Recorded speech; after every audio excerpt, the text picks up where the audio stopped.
दोस्तों, middle east में चल रही जंग अब सिर्फ उसी इलाके तक सीमित नहीं रही है, बल्कि इसका असर दुनिया के उन देशों पर भी साफ दिखने लगा है जिनका इस संघर्ष से सीधा कोई लेना देना नहीं है। मिडिल ईस्ट में बढ़ते तनाव के बीच ईरान पर यूनाइटेड स्टेट्स और इजराइल के हमलों के बाद हालात इतने बिगड़ गए हैं कि तेल और गैस की सप्लाई पूरी दुनिया में प्रभावित होने लगी है।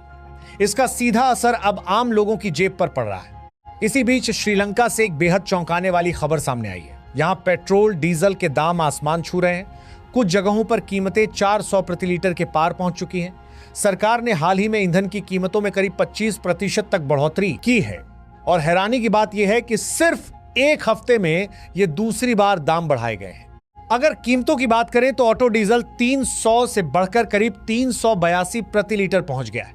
पेट्रोल 92 ऑक्टेन 317 से बढ़कर लगभग 398 हो गया है, जबकि 95 ऑक्टेन पेट्रोल 455 प्रति लीटर तक पहुंच चुका है।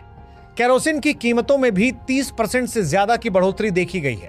दरअसल स्ट्रेट ऑफ हॉर्मूज को लेकर बढ़ते तनाव ने पूरी स्थिति को और गंभीर बना दिया है। ये दुनिया के सबसे अहम तेल सप्लाई रूट्स में से एक है और इसके प्रभावित होने से ग्लोबल सप्लाई चेन पर सीधा असर पड़ा है। दोस्तों, श्रीलंका पहले भी 2022 में एक बड़े आर्थिक संकट का सामना कर चुका है।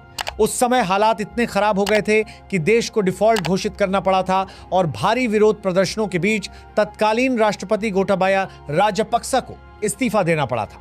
अब एक बार फिर हालात उसी दिशा में जाते दिख रहे हैं। ईंधन की कीमतों में भारी बढ़ोतरी का असर सबसे ज्यादा पब्लिक ट्रांसपोर्ट पर पड़ा है।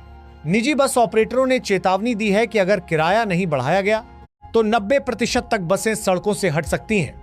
उन्होंने करीब 15% किराया बढ़ाने की मांग की है। अब सवाल उठता है कि अगर एक छोटे देश का यह हाल है तो क्या इसका असर इंडिया पर भी पड़ सकता है? फिलहाल भारत के लिए स्थिति थोड़ी संभली हुई है।